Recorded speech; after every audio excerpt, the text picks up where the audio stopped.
talk about what to do when you get off the track into your box or tent in between two sessions. So when you get in, put the bike on the stand. If you're using stands, put your hand on the tire, feel the heat, feel that there's even heat. The tires should be pretty hot if you're driving with slicks. If you have road tires, they should have some heat in it. Check the wear pattern for your front tire and your rear tire. Make sure that there's nothing funny with them. The wear pattern depends on many things. It depends on rebound, compression of your suspension. It depends on tire pressure, if the ground is cold or if it's too hot. And that's a completely different story. Just turn the tire around, the rim, make sure that it's moving clearly. And then next step is, of course, putting on your heaters. So you put on your tire heaters, plug them in, and you can move back.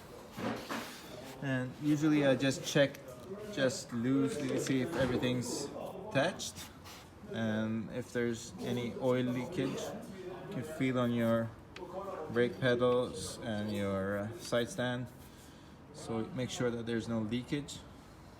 Check if all the screws are there, and I removed the rear tire because I have to put on a new tire, but you do exactly the same thing at the rear tire.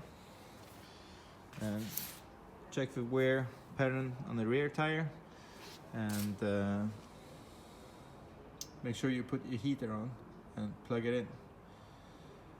After that, if you need to refuel, you do that, and then you're set for your next track time.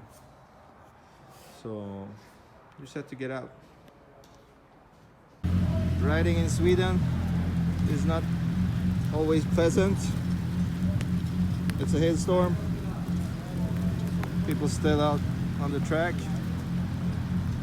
and this shit hurts when it hits you. So we had sunshine 5 minutes ago, and now big hailstorm pouring down.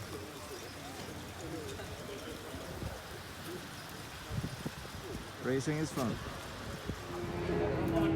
So guys, it's about time to head back to the track, and I had my rest. So usually I start my bike 5-10 minutes before. Make sure the bike is running so you get the right temperature, and then without putting on your gloves, remove the tire warmers and feel for heat inside the tires. Feel the rims so they are warm as well, front and back. Make sure you have fuel in the bike, 4 or 5 liters. I don't know if you use gallons. And then last thing I check is inside here to see if you have any fluids, oil or coolant, so you don't go out. Then you can just watch over the bike, check so there's no leaks. And if you're on slicks tires, you can check your tire pressure.